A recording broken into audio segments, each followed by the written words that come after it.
Hey everybody, welcome back to Video Game. So today I got a fun and exciting episode for you guys this evening, because even though I'm using my MiSTer FPGA Sega Saturn core intro shot, we're actually talking about Yaba Sanshiro today.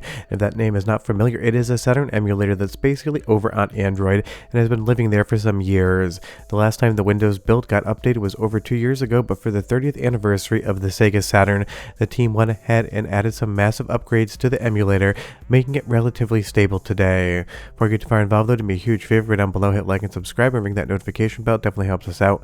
And if you feel so inclined to want to support the channel, I got a Patreon link down below as well. But if you can't tell already, this looks like Die Hard Arcade, but it looks like a cleaner, prettier version of it. That is because Yaba Sanshiro allows for internal rendering resolution upscaling. I am running this at 1080p right now internally, so you're seeing a lot more detail and a lot more clarity on the model of John McClane and all of the dudes he's beating up here in Nakatomi Tower. Whether or not you want internal rendering resolution upscaling is going to be up to you. Some games definitely look better with it in my opinion, some games don't, but it is a nice option, something that really doesn't come into Mednafen all that often.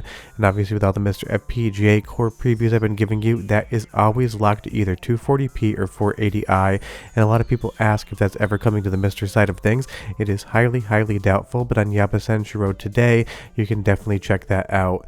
And it is great to have another Sega Saturn emulator being updated for Windows builds, because normally if people want to do software emulation for Saturn, I recommend they go over to Mednafen, because Yaba Sanshiro hasn't been updated in over 24 months. But it is awesome to get progression in emulators, and I always love to see the progress being made here by the team. Now I would say, compared to Mednafen, some games are either going to perform 1-to-1 or they're going to perform a little bit worse, just depending on the title. Yaba Sanshiro is definitely work in progress, especially on the Windows side of things, so don't go in expecting perfection, you can't be disappointed. And that is not a knock on the emulation team here, it is just something that is still in development, so you wouldn't expect every single game to run perfectly. But I always love testing the same games, the ones I played on Sega Saturn time and time again, to see how they are performing, and at least on Die Hard Arcade here, everything looks, feels, and sounds like the game I know, love, and remember. But let's move over to something like Virtua Fighter 2, because this is a 480i game, and I wanted to see how the emulator handles something like that. The thing is, it seems to handle it perfectly fine on the emulation side, and you will see here currently at least we are running this in the internal rendering resolution of the Sega Saturn, and that's going to be something you get to play around with. There's also Vulkan rendering added to this new version of the emulator, although I did find more success using OpenGL. And if you're wondering when I'm going to do an emulation night school for this video, either this weekend or next, I just want to spend a little bit more time with the emulation. And this is what Virtua Fighter 2 would look like coming out of real hardware. So you can see they are very close in comparison. Obviously with the internal rendering resolution bump of something like Yaba Sanshiro, you are going to get a cleaner look on the models, but sometimes that did come with a little bit of hitching. Now my spec is an i9-12900K and a 3080 Ti, so I do have horsepower to spare, but not every single game is going to let you bump that rendering resolution up as far as you would like it. There was a couple micro stutters here in Virtua Fighter 2, and because it is a fighting game and it is so fast paced, I don't know that I would actually internally rendering bump on this one, but you can totally decide what you want to do. But you'll see here side by side both models of Sarah with that internal rendering resolution bump. They are clearer and get a little bit closer to looking like their Model 2 arcade counterparts. Now do be aware, it's not like the models are gaining any more polygons here. They are still the models on the Sega Saturn version, they're just rendering at a higher internal resolution, so you get a little more detail off of it, and that is totally a question you're going to have to answer for yourself whether or not you want that. But leave me a comment down below and you tell me so far with what you've seen. Do you prefer the upscaled rendering resolution, or do you prefer the original? The good thing is in Yaba Sanshiro there's going to be an option for all of those, and you will see Saturn Original is one, so if you just leave it at that and that's what it is by default, you're going to get the original Sega Saturn look. Let's move over to something 2D, one of my favorite games on Sega Saturn, and a version of Castlevania Symphony Night I want everyone to play, that is Nocturne in the Moonlight. Go ahead and listen to the sound for 45 seconds, a very famous game with a great soundtrack, and you'll be able to tell whether or not quickly Yaba Sanshiro is doing the music justice in emulation. So go ahead and listen, and I'll be right back.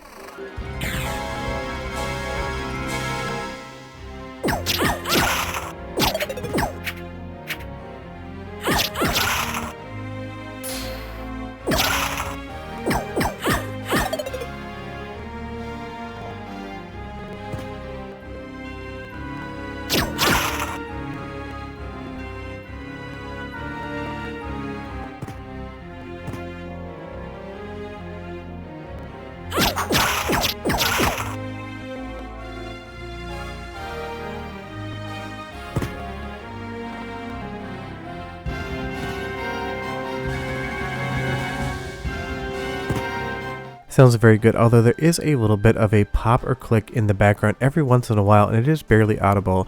I hear it when I'm using my studio headphones, but if you're just watching on your iPhone or on your television at home, you might not actually be able to hear that. Leave me a comment down below and tell me if you picked up any of those pops or clicks. Other than that, at least as far as I've tested into this game, again, it's doing everything I would expect a real Sega Saturn to do, and that is great because we really want multiple emulators on the market for every single console. Having different developers work on different things is how progress really does get made. It's like the same thing on the MiSTer FPGA side of things. The more people looking at a core, the more people reporting bugs, the better it's going to get and the quicker it's going to get better. So that is awesome to see here. And again, Sega Saturn emulation, at least on PC, seemed to really be stagnating in recent years. We had an emulator in Mednafen that would do the job and do it well, but of course we always like to talk about progress because this isn't just for you to be able to play games, it also helps on the preservation side of things as well. And you know, I'm always advocating for gaming preservation on the channel. So it's great to see Yaba Sanshiro get back into the Windows emulation market, for lack of a better term, because again, last time we saw an update was over 2 years ago. It was probably in the middle of the pandemic. Now moving over to Sega Rally, another game that I love to play.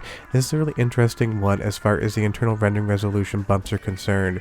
You're going to see some polygonal clipping in the distance, and it's going to be way more noticeable when we're at 1080p internally than it would be when we're at 240p, and on real hardware that's not really something you see whatsoever, and it is just down to how the Saturn drew the polygons onto the screen and how Yaba Sanshiro is handling them. And again, I don't want anyone to think this is a knock on the emulation whatsoever. We're just talking about what we're finding here, because I know some people get really upset if I say something isn't working correctly. It is not to say that this is not good software, it's just to point out where there are issues and where they could be ironed out in the future. But let's get into the game and take a look at how Yaba Sanshiro is emulating Sega Rally, both at 1080p, which you're going to see first, and then at 240p later. Just give me a moment here to get out of the cockpit view of the car so you can see the Toyota Celica and see the additional clarity on the overall model, because it's definitely going to look like a clearer, more impressive version of Sega Rally than you've ever seen. But you're also going to see that we're losing a lot of polygons at that horizon line in both the road as well as the side. Now this is definitely something, as far as Yaba Sanshiro is concerned, that seems to be a little bit of a bug and how it is rendering those polygons. Because we have that resolution bumped, it seems to be more apparent, because when we go over to the 240p side in just a moment, you will see that you can still slightly see them in the distance, but they are not as readily apparent. It could be something about the fact that the 240p hides them a little bit. I'm not quite sure. I do need to do a little bit more research, because again, this got updated like 48 hours ago, and they updated again this morning, maybe like 4 hours before I started recording this video. So this is all very new stuff. But honestly, this is a nice start as far as the update is concerned. Sega Rally is running well, it's responsive, it is the game that you know, love, and remember, and you can definitely get it at a high resolution. You just have to suffer a little bit of polygonal clipping on that.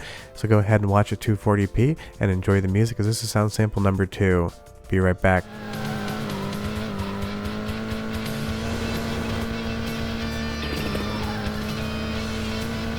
Very long easy right.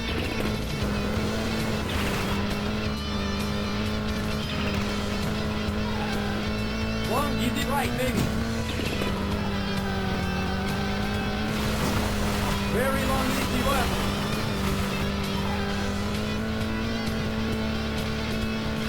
Checkpoint. Medium left. Wow. Medium left, baby.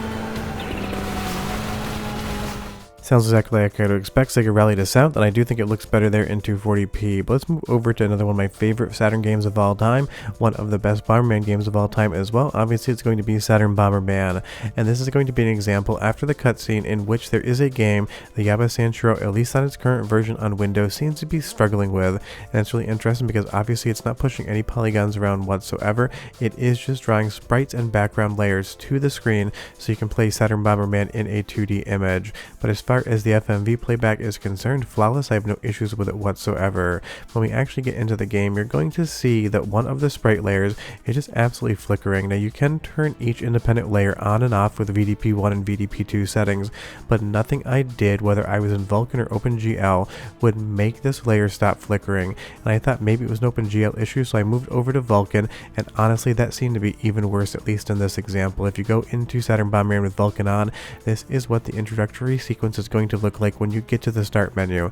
That is definitely not correct, so don't expect 100% perfection out of this. Go into the new version of Yaba Sanshiro, give it a try, and see what it's doing, and you just be impressed that there is a new Sega Saturn emulator, and I know it's existed before. I say new because it's been over 2 years, that is now getting active development on Windows. And if you watch my channel, you know there's one thing I love talking about, and that is the Sega Saturn. It's one of my favorite Sega consoles of all time, and it's had a huge year on the MiSTer FPGA side of things, so seeing Yaba Sanshiro come back from what seemed like the dead on Windows is amazing. But we're done, and I'll see you next time.